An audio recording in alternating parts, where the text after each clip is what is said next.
Padahal orang hafal Quran itu artinya ayat itu ada di hatinya. Fa inna wa ta'ala la yu'adzibu qalban wa al-Qur'ana. Allah tidak akan menyiksa hati yang menyimpan Quran, yang jadi flash disknya Quran, yang jadi rekaman Quran. Singkat cerita orang ini hafal. Pas ketemu Mungkar Nakir prosedur kan, ini orang fasik mau diantemin sama Mungkar Nakir. Prosedur ya, dia kan prosedur standar. Si surat Tabarak akhirnya menjelma jadi seseorang yang gagah berani. Kamu nggak boleh nyiksa orang ini. Saya ini kalamullah. Kalau kamu nyiksa dia berarti nyiksa saya. Kamu berani sama kalamullah. Wah ya tidak berani jadi Mungkar Nakir. Tapi orang itu nakal, harus saya gebukin. Tapi kata Quran tadi, tapi saya di situ pasti kena saya. Oh debat, nggak ada lajnahnya ini gak ikut. Kalau Mungkar Nakir datang dengan perang yang sangat garang, itu digambarkan Sayyidina Ali matanya itu kalkidril ghali, kayak apa kendil yang apa menganga. Wah seru. Sayyidina Ali senang, paling takut ini Umar. Senangnya bukan main, wah ini mesti takut Umar. Biasa. Ternyata enggak, Umar malah bangkit. Woi Mungkar Nakir, kamu tahu menghadapi siapa?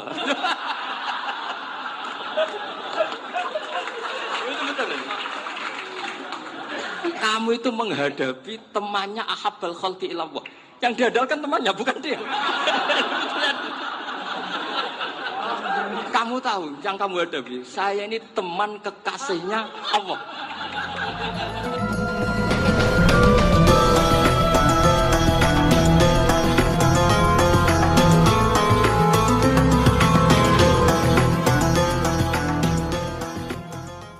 Khazanah itu banyak. Untuk melawan penyakit itu ketakutan itu bahaya karena bisa mengganggu imunitas tubuh. Orang harus percaya diri, harus pede. Meskipun harus hati-hati tapi harus tetap pede. Dengan demikian imunitas tubuh kita terjaga. Jadi ya sudah seperti itu. Semua orang punya cara untuk menjaga diri masing-masing. Kemudian tentang Pak Ahmad Siddiq, saya tahu banyak karena dulu sama masih ingat, ini sekaligus ijazah pada cucu-cucunya. Kalau sama anaknya tidak berani saya. Sama cucu-cucunya. Saya masih ingat Mbak Ahmad Siddiq itu sangat loyal sama yang namanya negara. Kita tahu beliau adalah termasuk orang yang bintang ketika Muktamar Situbondo, ketika NU pertama kali nerima asas tunggal yaitu Pancasila. Kayak apa ulama-ulama kita, ya mulai Mbak Ahmad Siddiq, Mbak Ali Maksum, Gus Dur, Mbak As'ad semuanya lah. Termasuk Mbah Mun, semuanya loyal sama negara sehingga NU menerima asas tunggal. Itu sama masih ingat karena Bapak dulu perwakilan dari NU cabang Lasem. Beliau pernah ngundang Mbah Ahmad Siddiq di sini zaman itu zaman Pak Dzufar ikut ngundang ke sini Bapak saya. Itu saya menangi beliau ngisi pengajian di hallnya buyut saya Mbah Umar bin Arabi. Jadi saya ini zuriyahnya Mbah Umar bin Arabi sama dengan keluarganya Ki Hamid Pasuruan. Itu beliau cerita bahwa kemenangan Islam itu tidak harus kita yang menang kangelan. Kadang Allah bikin orang lain yang kangelan, kita yang ikut menang. Jadi dulu kata beliau banyak ulama ketika kita diserang Jepang, saya masih ingat, saya karena pas itu ikut ke Lasem karena saya santri sarang, bangun misi di Lasem, saya ikut di Lasem karena saya masih keluarga. Itu ulama-ulama itu mimpi dibacakan ayat ghulibatir rum fi adnal ardi wa hum mim ba'di ghalabihim sayaghlibun fi bid'i sinin lillahil amru min qablu wa mim ba'du wa yawma idzi yafrahul mu'min. Itu dulu itu ada pertarungan besar antara kerajaan Romawi dan kerajaan apa? Persia. Kita tahu Romawi itu Nasrani. Saya ulang lagi, Nasrani.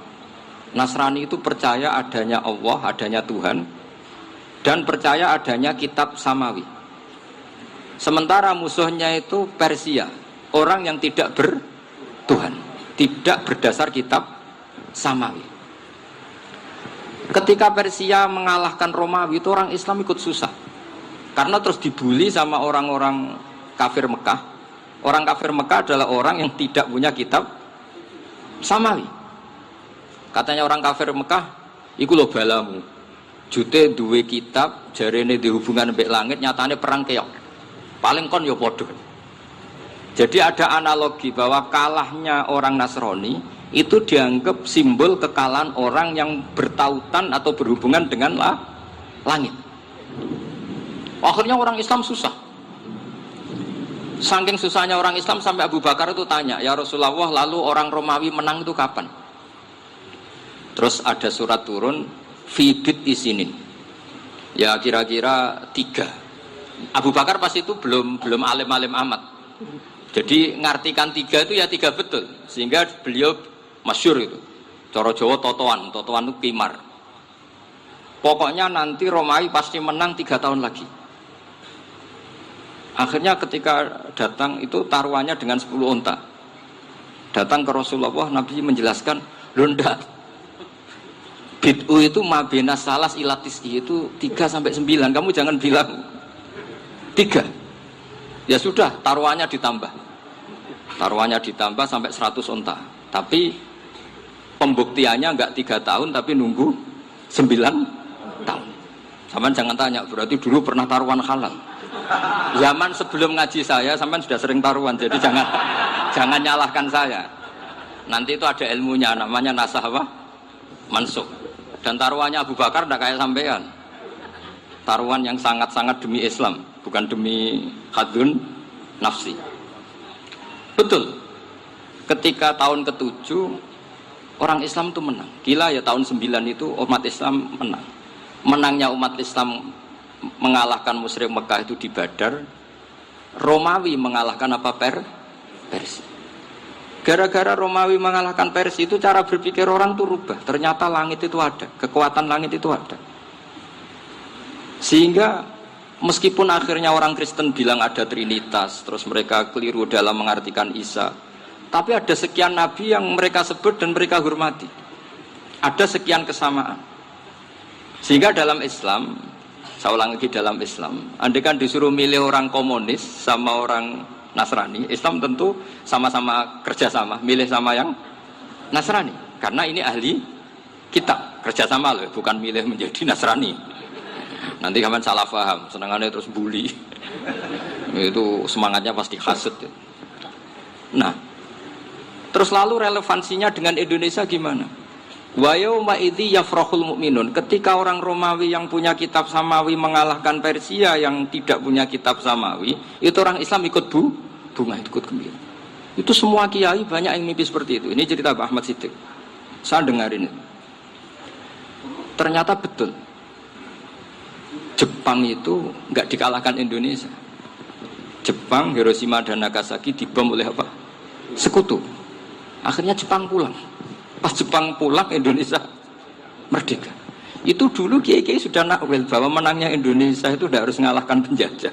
Pokoknya nanti penjajah ada yang mengalahkan.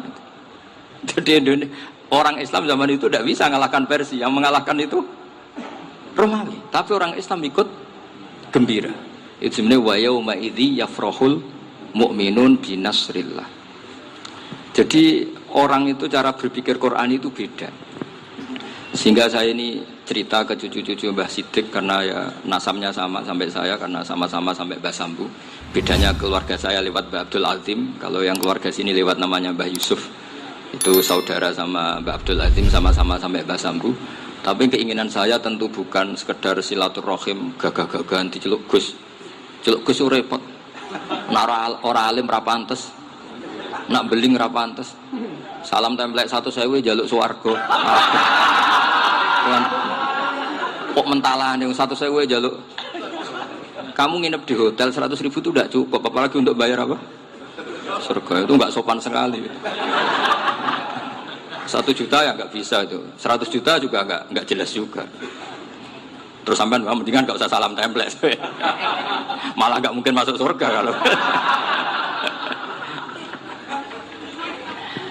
Jadi dulu yang namanya zuriyah, sampean tenang saja, nasab sampean tidak kalah dengan kita. Karena nanti setelah di kuburan itu gus-gus itu nggak penting. Semua kalau ditanya bapak kamu siapa, jawabannya siapa? Nabi Ibrahim. Sudah parmin parlan hilang semua, sudah aman. Pokoknya nanti, karena kalau nanti ditanya malaikat bapak kamu siapa, jawabnya Nabi siapa? Ibrahim. Makanya saya itu pemuja Allah yang serius. Sampean ya pemuja Allah, tapi kan kadang kurang alim. Saya ini pemuja Allah serius. Saya itu kalau ngaji, ya ngaji biasa belajar, itu sering nangis, nangis seneng. Misalnya saya baca tadi, Miftahul jannah la ilaha illallah. Lu kunci kok dikasihkan. Kita ini masuk neraka gak pantas, enggak bawa kuncinya kok masuk gitu. Harusnya kita ini masuk surga. Kita kan pegang kunci surga, gak pegang kunci neraka. Maka aneh kalau kamu masuk neraka itu aneh. Coba kita pegang kunci surga apa kunci neraka? Tapi kadang teman saya suruh neraka anu kunci ini. Karena tidak ada pintunya. Terus saya bilang, kamu kok tahu? Memangnya mau ke sana kata saya. Saya tidak punya rencana tahun neraka. Karena nanti di antara syafaatnya Quran itu orang kalau mau masuk neraka tidak jadi. Ya nggak apa-apa ya diatur sendiri. Jadi di antara syafaatnya Quran itu orang nggak jadi masuk neraka. Jadi syafaat itu ada dua. Dari neraka diangkat ke surga dan itu bisa lama itu. Tapi kalau syafaatnya Quran itu yang belum masuk neraka supaya nggak jadi masuk neraka. Karena neraka juga punya aturan, dia juga kena aturan fikih. Jadi, betul ini, saya ada guyon. Jadi kena konstitusi apa? Fikih. Sama tak ceritani syafaatnya Quran itu. Ada orang itu beling itu fasik. Itu dihafal surat Tabarok. Hafal betul. Tabarakalladzi biyadihil mulku wa huwa ala kulli syai'in qadir alladzi khalaqal mauta wal hayata. Pertanyaannya gini, boleh enggak orang menginjek surat Baqarah? Boleh enggak? Enggak. Padahal orang hafal Quran itu artinya ayat itu ada di hatinya. Fa inna wa ta'ala la yu'adzibu qalban wa al-Qur'ana. Allah tidak akan menyiksa hati yang menyimpan Quran, yang jadi flash disknya Quran, yang jadi rekaman Quran. Singkat cerita orang ini hafal. Pas ketemu Mungkar Nakir prosedur kan, ini orang fasik mau diantemin sama Mungkar Nakir. Prosedur ya, dia kan prosedur standar. Si surat Tabarok akhirnya menjelma jadi seseorang yang gagah berani. Kamu nggak boleh nyiksa orang ini. Saya ini kalamu. Kalau kamu nyiksa dia berarti nyiksa saya. Kamu berani sama kalamu. Wah ya tidak berani jadi Mungkar Nakir. Tapi orang itu nakal, harus saya gebukin. Tapi kata Quran tadi, tapi saya di situ pasti kena saya. Oh debat, nggak ada lajnahnya ini nggak ikut. Kalau Gus Wirjon ikut jadi lajnah. Kalau jadi lajnah pasti kroninan. Kalau santrinya dimenangkan nanti. Wah, akhirnya debat. Ya sudah kita ketemu Allah. Akhirnya Mungkar Nakir sama Quran tadi surat Tabarok datang sowan sama Allah. Terus kata Allah, memangnya kenapa Mungkar Nakir? Saya harus nyiksa dia karena dia fasik ya Allah. Memangnya kenapa surat Tabarok? Saya ada di situ. Menurut aturan, orang tuh nggak boleh injak-injak Quran. Kalau dia nutuk saya, nutuk Quran, itu harus dikasih tahu fikihnya Mungkar Nakir. Akhirnya Allah ngendikan gini ke surat Tabarok. Ya sudah, terserah kamu. Kalau terserah pulau Gusti, Mungkar Nakir nggak boleh nyentuh orang ini. Ya sudah, selamat. Sehingga terus itu sama baca di termasuk mujizatnya surat Tabarok di tafsir Ibnu Katsir banyak. Karena tadi logikanya malaikat itu juga kena aturan fikih. Sehingga banyak ulama termasuk Said Muhammad ngendikan pertanyaan Mungkar Nakir itu tidak semua orang kena.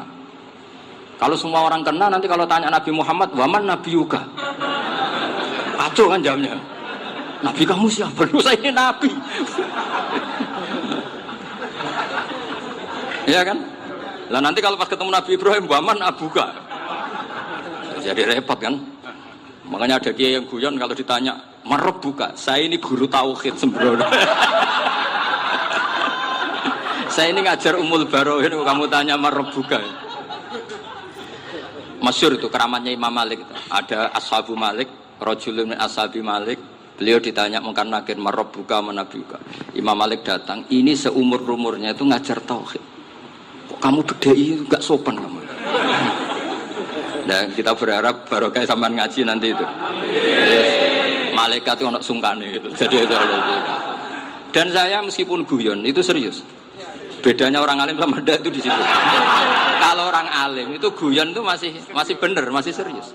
Coba saya bacakan ayatnya. Ala inna auliya Allahi la khaufun 'alaihim wa lahum yahzanun. Terus lahumul busyra fil hayatid dunya fil akhirah. Artinya kalau Mungkar Nakir dengan penampilan garang gitu, berarti ada ketakutan apa enggak? Ada, padahal ciri utama walinya Allah tidak ada ketakutan. Makanya itu termasuk dalilnya Sayyid Muhammad, tidak semua orang alami seperti itu karena wali-wali itu la khaufun 'alaihim wa lahum yahzanun. Wa ana iskiyahi temu karena kerja tidur wedek. Iku dreseke ora kok pertanyaan tok, nek konan santri piye?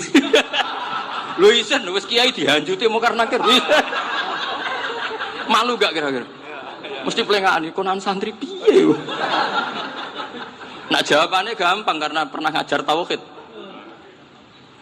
Makanya Sayyidina Ali ini ceritanya ada di kitab Nurul Dholam. Sama lihat di kitab Nurul Dholam karangannya Syekh Nawawi Banten. Itu Sayyidina Ali itu ya, andai kan orang biasa mungkin ya agak-agak hasut, tapi ini wali gak boleh kamu katakan hasut. Dia itu mangkal sama Umar. Orang kok setiap orang pernah dibentak. Apa dia berani bentak Munkar Nakir? Penasaran dia. Bagaimana perangnya Umar itu berlanjut enggak gitu kira-kira. Akhirnya minta, ya Allah saya minta kasyaf. Ya karena yang minta Sayyidina Ali karena mau wajah dituruti sama kasyaf. Dilihat Sayyidina Umar pas meninggal itu. Jadi hasut itu ya kadang penting asal baik. Loh betul bahasa Kanjeng Nabi kadang la hasada illa fisnaten. Itu Nabi bahasakan ya hasad. Gus Firson aja yang nafsirkan ghobtoh itu kan gaya-gayanan sebagai ulama. Aslinya Nabi ngendikannya itu la hasada illa fisnaten. Ulama yang ganti itu namanya ghobtoh. Wong Nabi sendiri nyebut hasad kok kamu tafsiri ghobtoh. Ya hasad ya hasad. Udah enggak usah ditawil-tawil pokoknya gitu. Kalau sampean enggak percaya enggak apa-apa. Kok gitu aja kok repot. Karena sampean enggak percaya kemungkinannya dua. Satu nggak ngerti, dua sama-sama alim kan dari awal kalau sama-sama alim kan laisali alimin ayukalida aliman akhor kita nggak perlu saling mengikuti ngapain hasut biasa aja.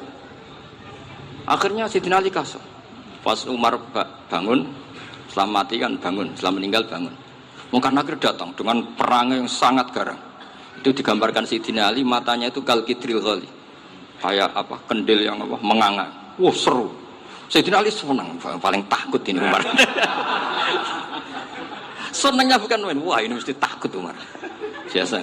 Ternyata enggak, Umar malah bangkit. Woi, Munkar Nakir. Kamu tahu menghadapi siapa? Itu betul. Kamu itu menghadapi temannya Ahabbal Khalqi ilallah.